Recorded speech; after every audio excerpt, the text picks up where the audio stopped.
Assalamualaikum warahmatullahi wabarakatuh. Salam sejahtera buat sobat-sobat dimanapun berada. Semoga kita semua dalam keadaan sehat jasmani dan rohani, tidak kekurangan satu apapun.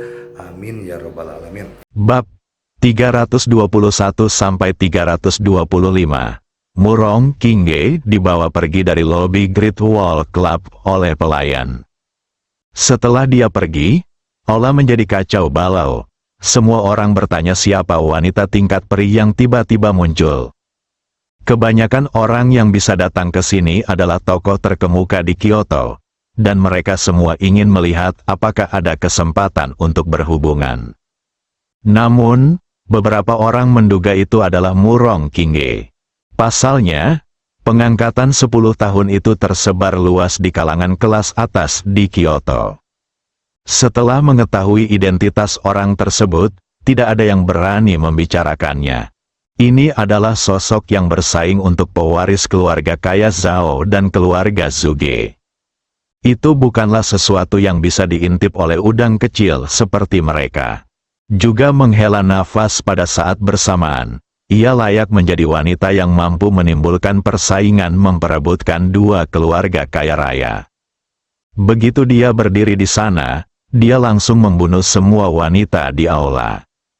Kamar pribadi nomor 3 di ruang makan Kyoto Great Wall Club. Pintu tiba-tiba terbuka dan Murong Kingge masuk lebih dulu, diikuti oleh Wen Ruyu dan Dong Fangye.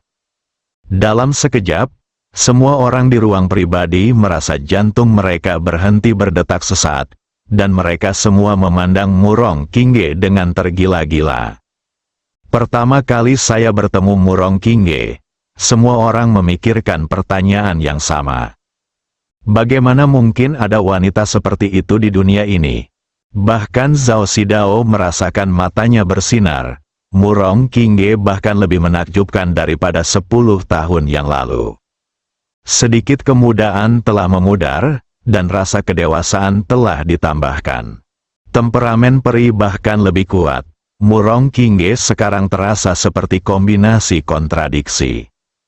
Auranya yang seperti peri membuat orang merasa hanya bisa dilihat dari kejauhan, bukan dimainkan. Namun pesona tubuhnya yang dewasa membuat orang ingin menempati dan memilikinya. Perasaan ini justru membuat Zhao Xidao, seorang tokoh generasi muda papan atas yang sudah bertahun-tahun tidak dekat dengan wanita, sedikit tergoda dan ingin menduduki serta menaklukkannya. Meskipun Murong Kingge cenderung posesif 10 tahun yang lalu, dia masih muda dan hijau pada saat itu, dan jauh kurang menarik dibandingkan sekarang. Murong Kingge melihat Zhao Xidao pada pandangan pertama begitu dia memasuki pintu. Karena dia telah mempelajari teknik rahasia dari tuannya, dia akan merasakannya. Dan Zhao Xidao tidak diragukan lagi adalah kehadiran yang paling mempesona di seluruh ruangan pribadi. Ternyata itu saudara Zhao, kata Murong Kingge. Kingge, aku sudah 10 tahun tidak bertemu dengannya, tapi dia masih lebih anggun dari sebelumnya, kata Zhao Xidao sambil tersenyum. Saudara Zhao, sama-sama, saya tidak bertemu Anda selama 10 tahun, Anda lebih dewasa dan stabil daripada sebelumnya. Kingge, saya akan selalu mengingat apa yang Anda katakan 10 tahun yang lalu. Zhao, jangan khawatir, apa yang dikatakan Kingge tentu saja, aku tidak akan melupakannya. Aku kakak laki-laki ketiga dari kakak muda, Dong Fangye. 10 tahun yang lalu, aku tidak mengikuti kakak muda keluar dari gunung. Sebaliknya, aku membuatmu, seekor katak, merindukanmu. Kakak muda adalah orang yang menepati janji dan kemauannya jangan pernah melupakan janji yang dia buat. Tapi hari ini jika aku memukulmu sampai mati dan melumpuhkanmu, perjanjian 10 tahun akan otomatis dibatalkan, kan? Dong Fangye memandang Zhao Xidao dan berkata dengan arogan. Sebagai kakak laki-laki ketiga dari generasi Kunlun, dia juga merupakan cucu dari sesepuh Dong Fang Xiao. Dia berhak menjadi sombong, tapi Zhao Xidao bukanlah orang yang bisa dianggap enteng. Aku menghormatimu sebagai kakak laki-laki Qingge, aku tidak akan berdebat denganmu hari ini. Zhao Xidao berkata dengan tenang, tanpa sedikit pun kemarahan. Bagaimana jika aku harus berdebat denganmu? Dongfang Ye begitu penuh momentum sehingga dia segera mencekik anggota inti partai di aula. Sangat kuat, Zhao Xidao menyipitkan matanya dan hendak bergerak. Murong Qingge berbicara, "Kakak ketiga, tolong jangan ikut campur. Ini yang aku janjikan pada diriku sendiri. Aku akan menyelesaikannya sendiri. Adik junior, aku, kakak senior. Tolong percaya padaku, saudaraku, kembalilah. Ayo, aku yakin adik junior akan menanganinya sendiri." Wen Ruyu juga berkata. Dongfang Ye dengan enggan mengambil kembali momentumnya dan mundur. "Saudara Zhao, tolong jangan tersinggung. Setelah tugas majikan selesai, saya akan mengemukakan perjanjian 10 tahun. Jika siapa di antara Anda dan Zuge yang benar-benar bisa menjadi orang nomor 1 di antara generasi muda, tidak masalah jika Qingge berkomitmen untuk itu. Kalau begitu aku akan menunggu kabar baiknya, tapi aku masih perlu memberitahumu, saudara ketiga ini, bahwa kamu tidak bisa membuatku, keluarga Zhao, menyerah." "Oh, bagaimana denganmu dan keluarga Gu yang seperti semut itu? Apa bedanya?" tanya Dongfang Ye sambil tersenyum. "Keluarga Gu fokus pada bisnis. Dan saya, keluarga Zhao, fokus pada militer. Ini adalah perbedaan terbesar. Meskipun Anda kuat, ini adalah Tiongkok, dan kekuatan keluarga Zhao saya di militer Tiongkok berada di luar imajinasi Anda. Jika kamu ingin bergabung dengan dunia, bertarunglah dengan tidak ada gunanya putus denganku, keluarga Zhao. Jangan salahkan aku karena tidak mengingatkanmu jika kamu tidak dapat menyelesaikan misimu." Zhao Xidao benar dalam mengatakan ini. Meskipun keluarga Zhao dan keluarga Gu keduanya termasuk dalam 4 keluarga terkaya di Kyoto.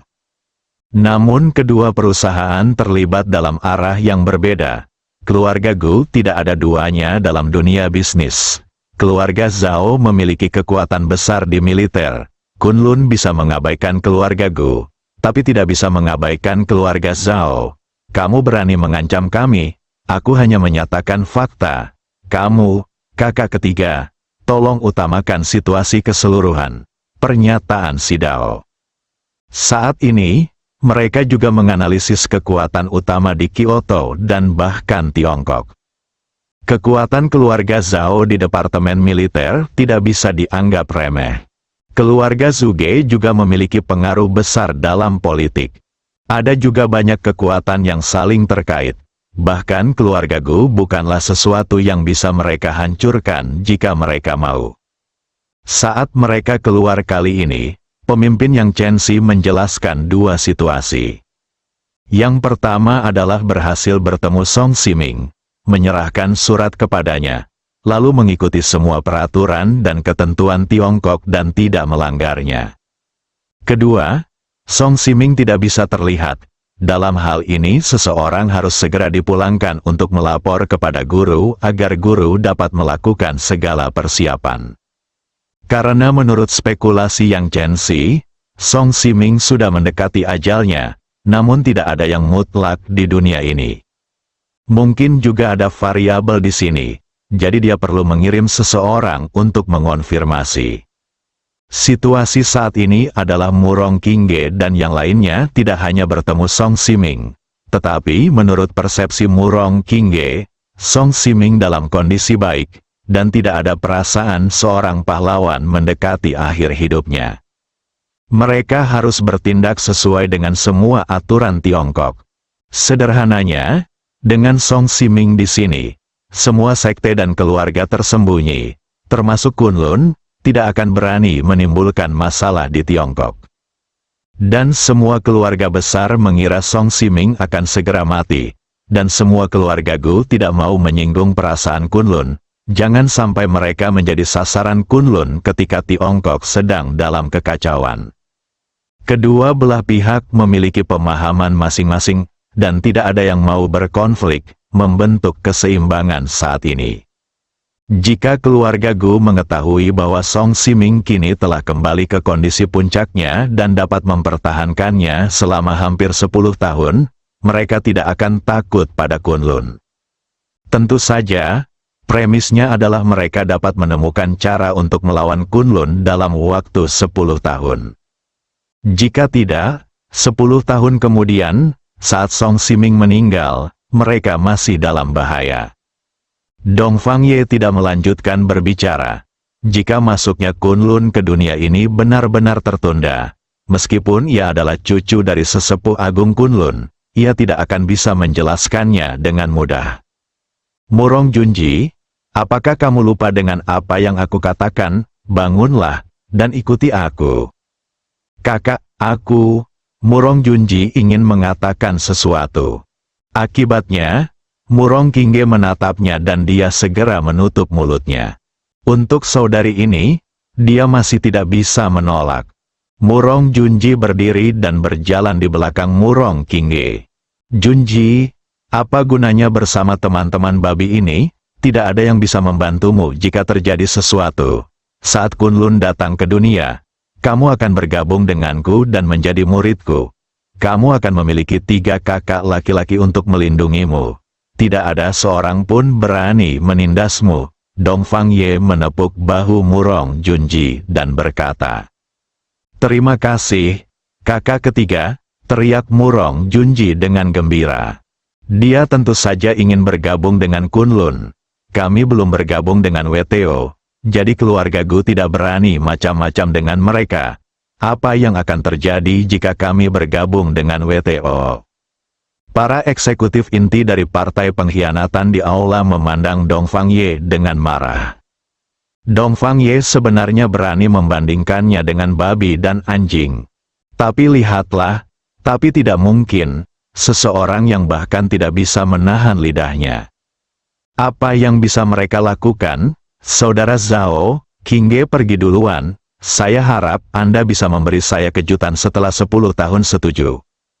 Aku tidak akan mengecewakanmu, kata Zhao Xidao sambil tersenyum. Murong Qingge pergi bersama orang-orang. Wajah Zhao Xidao yang awalnya tersenyum tiba-tiba berubah suram. Ini memberinya pukulan telak, bahkan kakak laki-laki ketiga memiliki kekuatan yang begitu kuat. Jadi seberapa kuat kakak laki-laki lainnya? Tapi jangan meremehkanku, Zhao Xidao. Jika tidak, Anda pasti akan kecewa, brengsek, brengsek, brengsek. Tidak apa-apa, ayo makan pelan-pelan, aku akan pergi dulu jika ada yang harus kulakukan. Jangan khawatir, semuanya, aku akan membuat reputasi Geng SAR bergema di seluruh Tiongkok.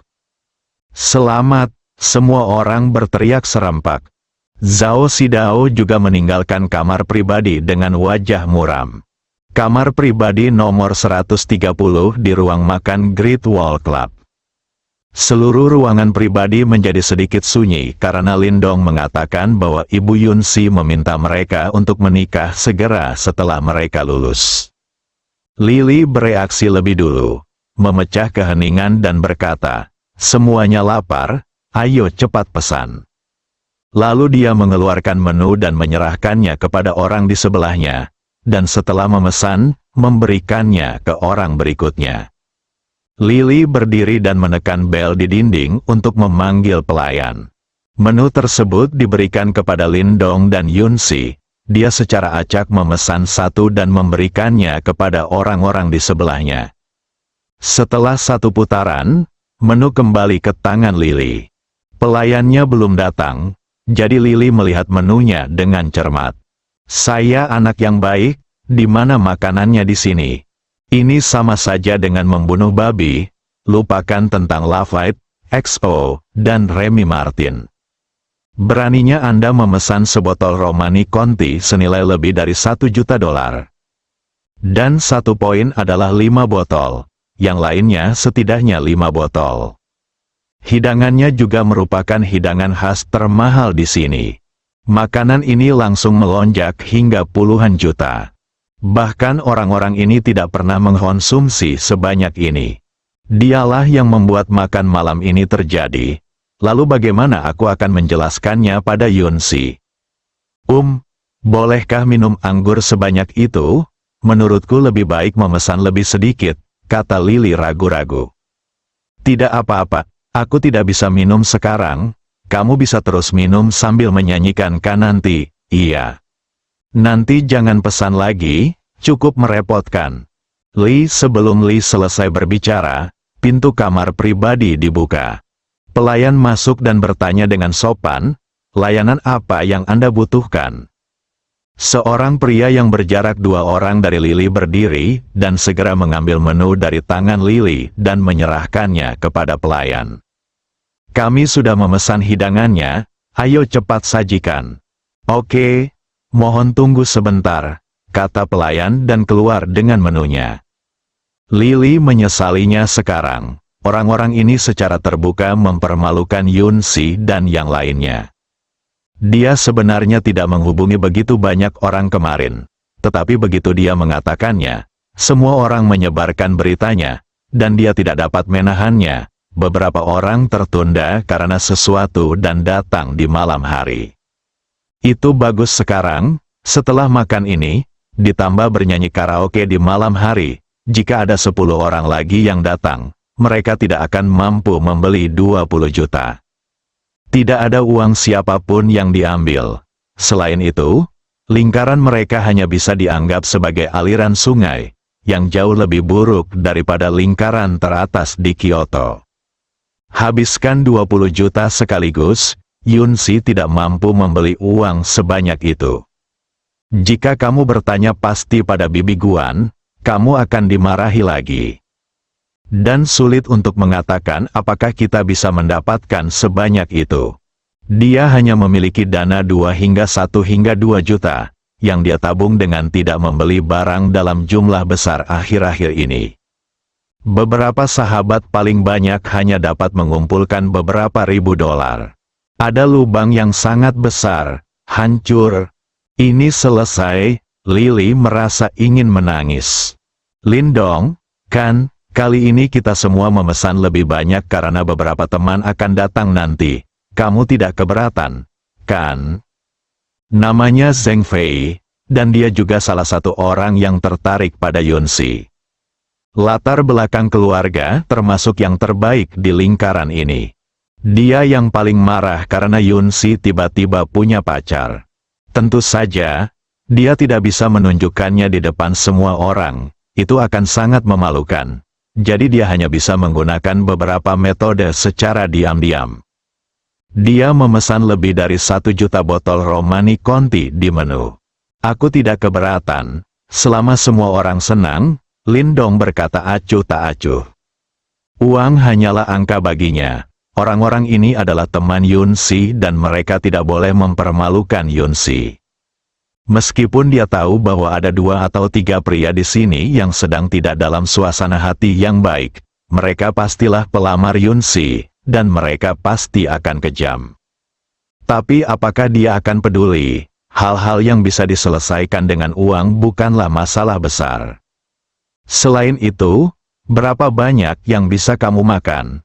Jika orang-orang ini benar-benar dapat menghasilkan 100 juta, Lindong harus berterima kasih kepada mereka karena dia bisa mendapatkan poin ilahi.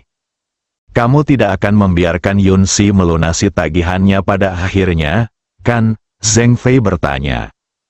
Agak menyinggung untuk mengatakan ini, semua orang tertarik dan merasa ada sesuatu yang bagus untuk ditonton. Siapa yang tidak tahu kalau Zheng Fei adalah pelamar nomor 1 Yunsi?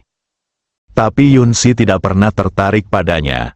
Sang Dewi tiba-tiba ditangkap oleh seorang pecundang dari kota kecil. Zheng Fei mungkin kehilangan akal sehatnya. Lily benar-benar hampir menangis sekarang. Dengan hati nuraninya, dia benar-benar tidak memberitahu Zheng Fei. Saya tidak tahu siapa yang memberitahu Zheng Fei. Dia tahu bahwa begitu Zheng Fei datang, pasti ada yang tidak beres.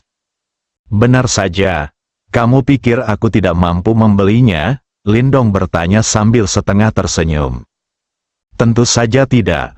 Menurutku agak rendah bagi seorang pria untuk membelanjakan uang seorang wanita. Jangan khawatir, meskipun saya tidak terlalu kaya, tapi saya masih mampu membeli makanan. Semua orang bisa makan dan minum dengan percaya diri. Kalau begitu saya lega, semua orang sudah mendengarnya. Makan dan minum dengan percaya diri, semuanya malam ini Tuan Lin akan membayar tagihannya. Zheng Fei menyapa selusin orang yang duduk di sana. Terima kasih Tuan Lin atas sumbangan kemurahan hati Anda. 7 orang di tempat kejadian bergema. Setelah jeda singkat, anggur dan makanan segera disajikan. Semua orang bersenang-senang saat makan. Ada lebih dari 1 juta botol Romani Conti, dan kebanyakan dari mereka belum pernah meminumnya. Kalaupun saya meminumnya, saya hanya minum sedikit pada acara-acara penting. Karena ada seseorang yang dimanfaatkan saat ini, semua orang secara alami melepaskannya. Sementara semua orang bersenang-senang makan, pintu kamar pribadi terbuka. Murong Qingge masuk. Dia sudah menanyakan lokasi Lin Dong ketika dia pertama kali memasuki klub tembok besar. Datang ke sini setelah menyelesaikan masalah Murong Junji. Dia ingin lebih banyak berhubungan dengan Lin Dong, dan dia ingin tahu lebih banyak tentang dia. Ini tidak berarti dia tertarik pada Lin Dong, tapi dia tiba-tiba teringat apa yang pernah dikatakan tuannya kepadanya. Saat-saat sulit akan datang, begitu Anda bertemu dengan rekan yang bahkan tidak bisa memahami penggunaan teknik rahasia, Anda harus lebih memperhatikan. Karena mungkin saja itu adalah orang yang sangat beruntung. Dalam ribuan tahun sejarah Tiongkok, di setiap masa sulit, akan ada beberapa karakter seperti itu. Mereka akan memimpin zaman, menenangkan masa-masa sulit, meraih prestasi besar, dan menjadi terkenal dalam sejarah. Yang terbaru adalah Song Siming, Presiden Tiongkok saat ini. Tentu saja hal ini tidak mutlak. Mungkin juga dia belum menguasai teknik rahasianya dan tidak tahu. Tapi dia selalu merasa Lin Dong tidak sederhana. Dan intuisinya selalu sangat akurat. Apapun yang terjadi, Lin Dongdu adalah salah satu target pentingnya. Ketika dia pertama kali kembali ke Kyoto 10 tahun yang lalu, dia membuat perjanjian 10 tahun dengan Zhao Xidao dan Zhuge Changqiong. Itu bukan hanya keinginan untuk menunda waktu. Tapi saya ingin memastikan siapa generasi muda nomor 1 di Tiongkok. Karena 10 tahun lalu, Zhao Xidao dan Zhuge Changqiong memang merupakan 2 orang terbaik di Kyoto saat itu. Tapi sekarang sepertinya situasinya sudah sedikit berubah. Lawan yang mampu menyaingi Zhao Xidao dan Zhuge Changqiong untuk menjadi pemuda nomor 1 di Tiongkok mulai bermunculan silih berganti. Setidaknya kakak laki-lakinya Wen Ruyu dan kakak laki-laki ketiga Dong Fangye sama-sama mampu bersaing. Lin Dong, seseorang yang sama sekali tidak bisa dipahami, dan keturunan dari banyak sekte dan keluarga tersembunyi juga akan muncul. Seperti kata pepatah, di masa sulit, pahlawan akan muncul. Dapat diperkirakan, kekacauan kali ini akan lebih besar dari kekacauan sebelumnya. Persaingan juga akan sangat ketat. Saya hanya tidak tahu siapa yang pada akhirnya akan mampu mengalahkan banyak orang berbakat, tertawa terakhir, menjadi orang yang mencapai puncak, dan bersinar di seluruh era. Ketika Murong Qingge pertama kali masuk, semua orang mengira dia adalah seorang pelayan. Semua orang asyik makan dan minum, dan tidak ada yang memperhatikannya. Baru setelah seseorang menatapnya dan kemudian menatap lurus ke arahnya, bahkan lupa makan, dia menarik perhatian semua orang dan melihat ke arah pintu bersama-sama. Semua orang tercengang saat melihat Murong Qingge, termasuk pria dan wanita. Aku belum pernah melihat wanita seperti peri. Dia terlihat seperti baru saja keluar dari lukisan. Lin Dong dan Yun Si tentu saja melihatnya juga. Yun Si awalnya sangat puas dengan kondisinya. Setidaknya dia yakin bahwa dia tidak akan lebih buruk dari orang lain. Sampai Murong Qingge, dia menyadari bahwa dia sebenarnya merasa sedikit rendah diri di hatinya. Bagaimana bisa ada wanita secantik ini di dunia? Ini juga merupakan pemikiran semua orang di ruang pribadi, kecuali Lindong saat ini. Lindong juga sedikit terkejut melihat Murong Qingge. Untuk apa dia di sini? Sementara Lindong tertegun, Murong Qingge berbicara. Saudara Lin, kita bertemu lagi. Lindong tidak tahu harus menjawab apa untuk sementara waktu. Sepertinya mereka baru bertemu 2 kali, bukan? Apakah kamu begitu menawan sekarang? Bahkan wanita peri seperti Murong Qingge selalu jatuh cinta padanya. Lindong sebenarnya merasa sedikit bangga di hatinya.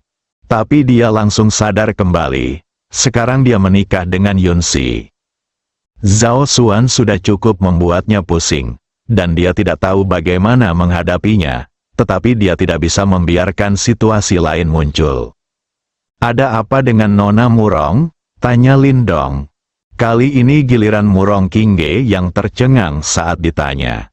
Ini adalah pertama kalinya dalam hidupnya dia mengambil inisiatif untuk memulai percakapan, namun ditolak oleh pihak lain. Di masa lalu, apakah dia di sekte guru atau di Kyoto, kemanapun dia pergi dia tidak menjadi pusat perhatian. Hampir semua orang akan memujinya seperti bintang. Ini adalah pertama kalinya dia menghadapi situasi ini, dan dia tidak tahu bagaimana menjawabnya untuk beberapa saat. Lindong, apa maksudmu? Adik perempuanku datang menemuimu karena dia sangat menghargaimu. Beraninya kamu berbicara seperti ini padanya. Murong Qingge mengungkapkan rasa penasarannya tentang Lindong beberapa kali, yang membuatnya sangat marah.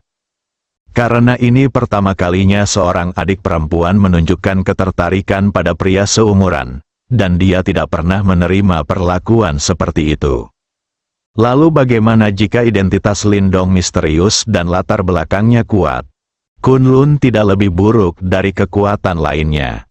Dan dia tidak berpikir Lindong, yang 10 tahun lebih muda dari mereka, sekuat itu.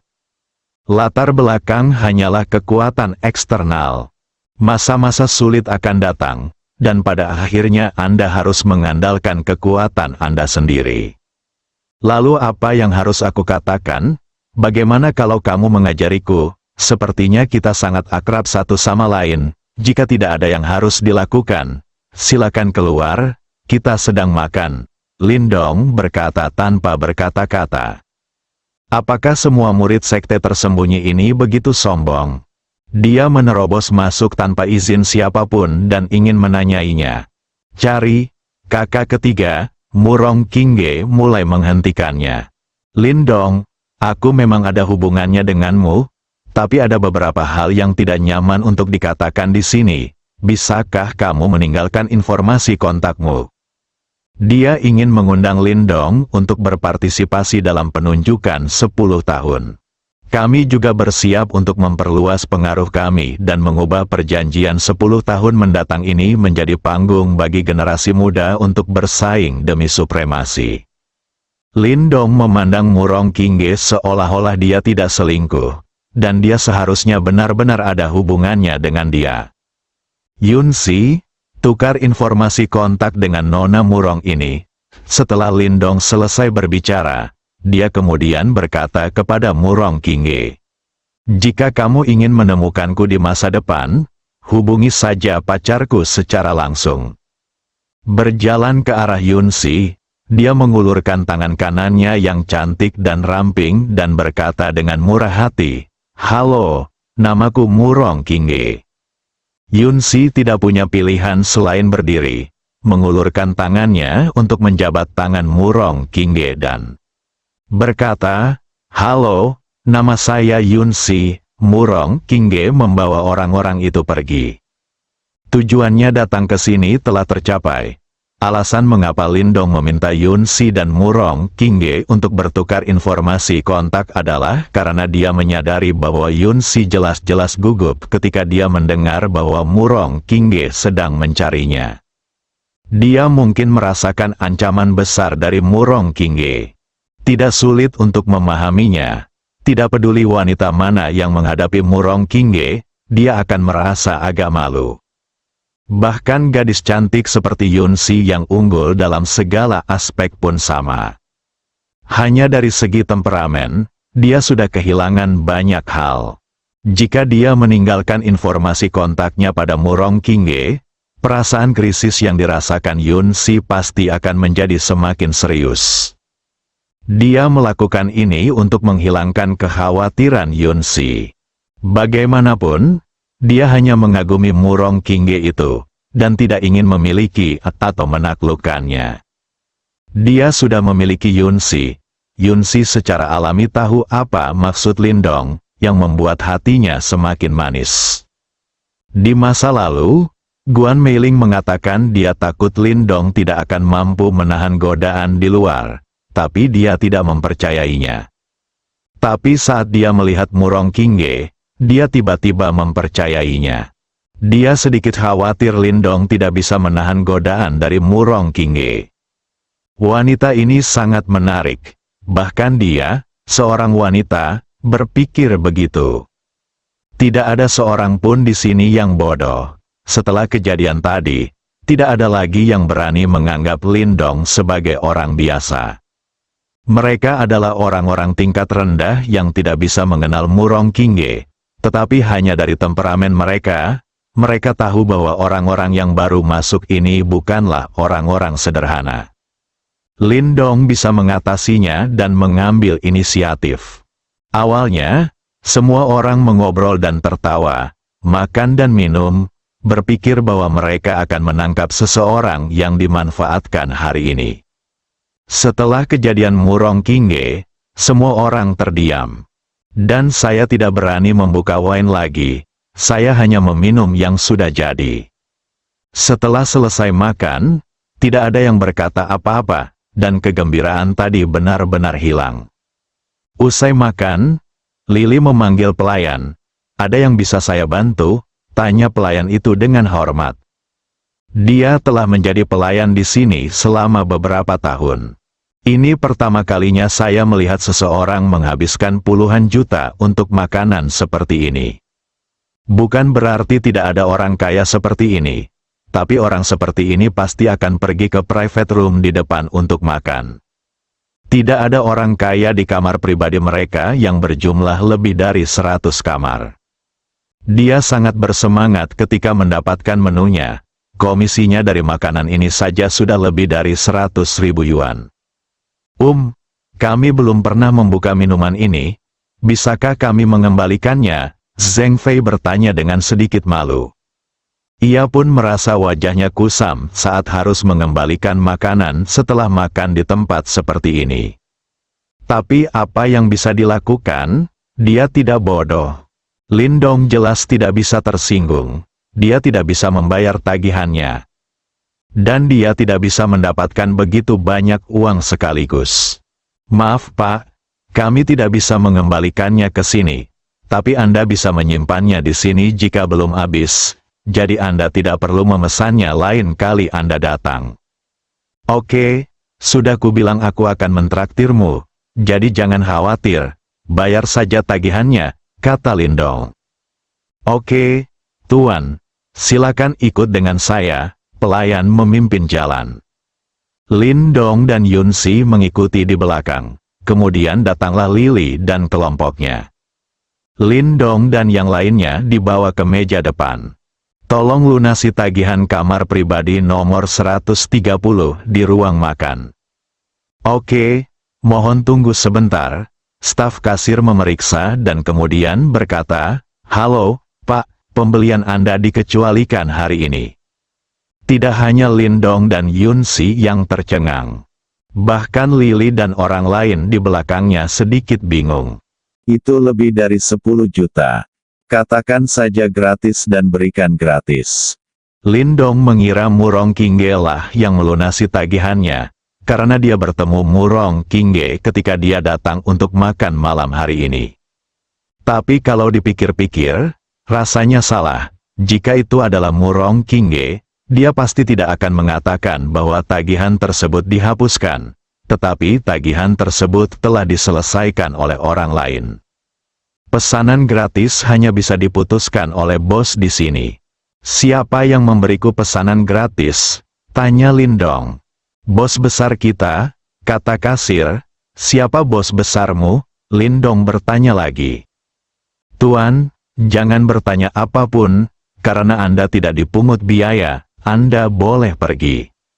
Jelas, dia pasti telah diinstruksikan untuk tidak mengungkapkan identitas bos besar itu. Lindong tidak terus mempermalukannya, tetapi menoleh ke Lily dan yang lainnya dan berkata, apakah kamu tahu siapa yang menjalankan klub tembok besar ini? Payudara, dia punya teman yang mengenal orang-orang di sini. Dia meminta seorang teman untuk membantu memesan kamar pribadi, jadi dia tentu tahu.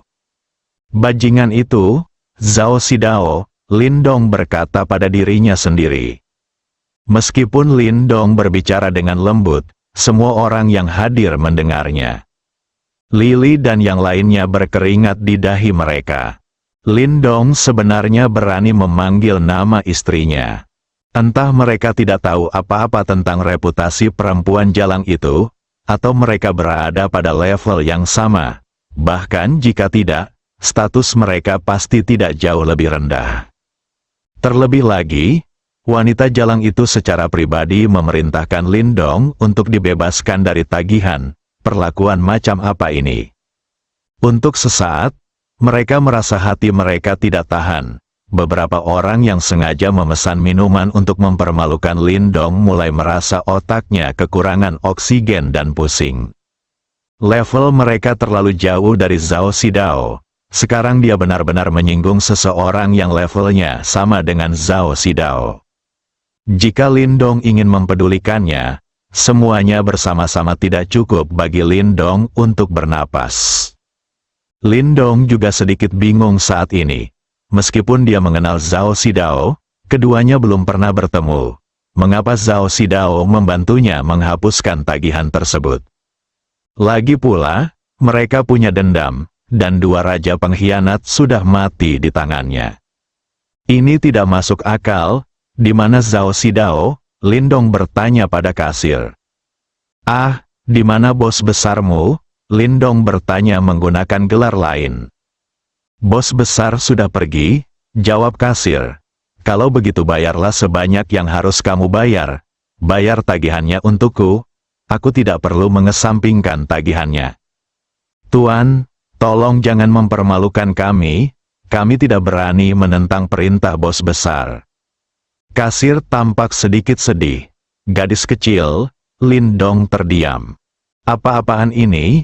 Meskipun jumlah uang yang kecil ini hanya dapat meningkatkan poin keberuntungan Lindong beberapa poin, namun jumlahnya bertambah banyak, tidak peduli seberapa kecil seekor nyamuk, itu tetaplah daging. Dan ini bukan soal uang, entah kenapa, Zhao Xidao dibebaskan dari tagihan tersebut. Apakah kamu tidak memaksanya untuk berhutang budi? Apa yang akan terjadi jika perjanjian 10 tahun dicatatkan di Zuge Changqiong? Bagaimana dengan pendekatan yang lebih lembut? Bagus, bersikaplah lembut, ini bisa dianggap sebagai balasan budi. Kami berencana untuk memukuli mereka sampai mati dan melukai mereka. Tapi kami hanya akan memukuli mereka hingga terluka parah. Lindong berpikir dalam hati, benar, bukakan ruangan pribadi yang besar untukku bernyanyi karaoke, kata Lindong. Baik, Tuan, mohon tunggu sebentar. Yunsi, Lin, Tuan Lin, saya akan pergi dulu jika ada yang harus dilakukan. Silakan pergi dan bersenang-senang, selamat bersenang-senang, terima kasih untuk hari ini. Sebuah suguhan, kata seseorang. Aku juga ada urusan, Yunsi, Tuan Lin, terima kasih untuk hari ini. Segera setelah itu, semua orang berterima kasih kepada Du Yunsi dan Lindong dan harus pergi lebih dulu. Bahkan judulnya pun berubah, dari Lindong menjadi Lin Sao. Inilah transformasi identitas. Setelah beberapa saat, hanya Lindong, Yunsi, dan Lily yang tersisa di tempat kejadian. Semua orang sudah pergi, siapa yang berani bernyanyi dalam situasi ini? Yunsi, maafkan aku tidak menyangka akan seperti ini. Sebenarnya aku tidak menelepon Zheng Fei dan yang lainnya. Tidak apa-apa, Lily, kalau begitu aku pergi sekarang, aku tidak akan menjadi bola lampu untukmu lagi. Sampai jumpa. Benci, kata Yunsi dengan wajah memerah. Mereka semua sudah pergi, bagaimana kalau kita berdua bersenang-senang sebentar? Tanya Lindong. Oke, Yunsi memeluk lengan Lindong dan berkata dengan gembira. Lindong dan Yunsi membuka kamar pribadi dan masuk ke dalam. Mata Yunsi dipenuhi bintang-bintang kecil saat dia mendengarkan Lindong menyanyikan lagu yang dibuat dan dibuat sendiri. Tingkat kemahiran Lindong dalam menulis, mengarang, dan menyanyi bukanlah sesuatu yang bisa dikuasai semua orang. Dia bisa menyanyi lebih baik daripada kebanyakan penyanyi.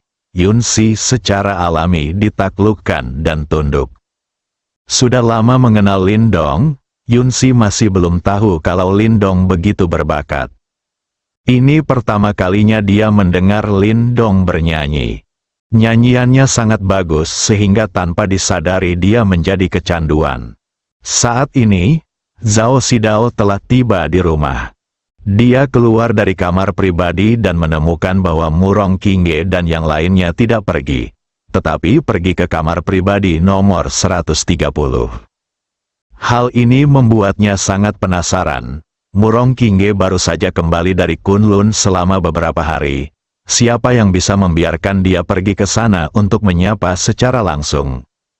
Selain itu, setiap orang di Kunlun memiliki standar yang tinggi, dan kebanyakan orang pasti tidak akan mengizinkan mereka berkunjung secara langsung. Setelah dilakukan pengecekan hasil monitoring, Zhao Xidao menemukan Lindong. Mungkin Lindong tidak memperhatikannya, tapi dia secara khusus menyelidiki Lindong.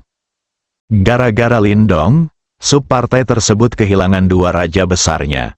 Meski dampaknya terhadap dirinya sebenarnya tidak terlalu besar, namun tetap berdampak besar pada reputasi subpartai tersebut. Selain itu, Lindong dan Falcon terkait erat. Bahkan orang-orang yang dia gunakan di departemen militer hanya dapat menemukan beberapa informasi yang tidak relevan.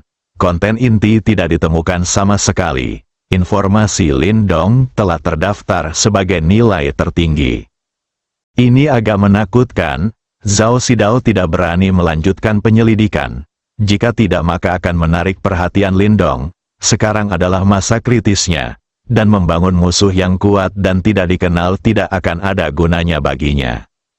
Jadi dia langsung meminta Lindong untuk mengesampingkan perintah tersebut, yang dianggap sebagai isyarat.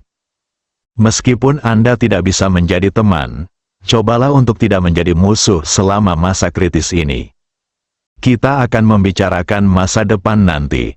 Perjanjian 10 tahun adalah hal terpenting baginya saat ini. Begitu dia mengalahkan Zhuge Changqiong, dia menjadi pemuda nomor 1 di Tiongkok. Dia tidak hanya bisa mendapatkan Murong Qingge yang diakui sebagai wanita tercantik. Yang lebih penting adalah di masa-masa sulit yang akan datang, dia dapat memanggil banyak elit untuk datang dan bergabung dengannya, memberinya modal untuk mendominasi di masa-masa sulit. Akan lebih mudah untuk kembali dan menyelesaikan beberapa masalah pada saat itu. Namun, Lindong dan Murong Qingge sebenarnya saling mengenal, yang masih membuat Zhao Xidao sedikit bingung. Fakta bahwa mereka bertemu di keluarga Gu beberapa hari yang lalu telah dihalangi oleh keluarga Gu. Semua orang hanya tahu bahwa Murong Qingge membawa orang-orang dari Kunlun ke keluarga Gu untuk menimbulkan masalah, menyebabkan keluarga Gu menyerah dan kehilangan muka. Namun masalah yang disebabkan oleh keluarga Sanggu Lindong tersembunyi. Jadi Zhao Xidao tentu saja tidak mengetahui proses perkenalan mereka. Adapun pertemuan di kediaman Song Siming, kemungkinan besar Zhao Xidao tidak mengetahuinya. Hutan lebat dengan medan magnet yang kuat di Tiongkok. Gu Yang, mantan kepala keluarga Gu, sedang menunggu di sini. Kali ini, lelaki tua dari keluarga Gu menghubungi sekte yang kuat melalui saluran rahasia. Kedua pihak sepakat bertemu di sini untuk membahas kerjasama. Adapun kenapa kami memilih berada di tempat tersembunyi daripada di kota besar, karena sekte ini agak teduh. Dan Song Siming berkata bahwa dia tidak dapat bekerja sama dengan beberapa sekte tertutup yang memiliki catatan kriminal. Namun keluarga Gu kini berada dalam dilema. Menurut kabar pastinya, Song Siming memang mendekati ajalnya. Keluarga Gu kini telah menyinggung Kunlun. Setelah Song Siming pergi, keluarga Gu pasti akan diincar oleh Kunlun. Menghadapi Kunlun yang kuat, keluarga Gu hanya memiliki lelaki tua itu di daftar dewa setengah langkah, dan tidak ada cara untuk melawan. Oleh karena itu, keluarga Gu harus menemukan sekte yang kuat untuk diajak bekerja sama. Namun hanya sedikit sekte dan keluarga yang bisa menandingi Kunlun. Tidak mudah untuk menghubungi seseorang. Bahkan jika sekte tersebut memiliki catatan kriminal, Gu Jia tidak peduli sama sekali. Song Siming mendekati akhir hidupnya. Begitu dia pergi, Tiongkok berada dalam kekacauan. Saat itu yang diperebutkan adalah tinju siapa yang lebih besar. Tidak ada yang peduli sama sekali dengan detail ini. Dan jika Anda ingin membalas dendam saudara-saudari Gu Jianxiong, Anda harus menggunakan kekuatan yang lebih kuat. Saat Gu Yang tenggelam dalam pikirannya, sebuah suara dingin terdengar di telinganya. Tuan Gu, tunggu lama. Gu Yang terkejut. Dia mengikuti suara itu dan melihat sosok berdiri tidak jauh darinya. Pada jarak sedekat itu, Gu Yang, puncak peringkat naga, tidak menyadari apapun sama sekali. Saya tidak tahu ada orang yang mendekat sampai pihak lain mengeluarkan suara. Hal ini membuat Gu Yang berkeringat dingin. Sekte ini memang agak sulit dipahami. Tapi di saat yang sama, saya juga sedikit bersemangat. Siapapun yang dikirim oleh pihak lain dapat membuatnya merasa tajam dan ditusuk dari belakang. Menurut informasi yang diterima oleh keluarga Gu, sekte ini tidak lebih lemah dari Kunlun, dan masih ada kebencian yang mendalam antara sekte tersebut dan Kunlun. Ini juga merupakan alasan penting mengapa mereka memilih bekerja sama dengan sekte ini. Kalau tidak, jika itu adalah sekte lain, bahkan jika mereka bisa bersaing dengan Kunlun, mereka tidak akan menyinggung Kunlun demi keluarga Gu mereka. Ada banyak keluarga yang bisa diajak bekerja sama oleh Tiongkok, dan ada pilihan lain jika mereka tidak bekerja sama dengan keluarga Gu. Sekarang tampaknya rumor tersebut memang benar, sekte ini sangat kuat. Namun, semakin kuat sekte ini, semakin bermanfaat bagi keluarga Gu-nya. Yang mulia berasal dari sekte Xingxiu, Gu Yang bertanya setelah menenangkan diri. Tepat, saya Yang Qi, pelindung kiri sekte Xingxiu.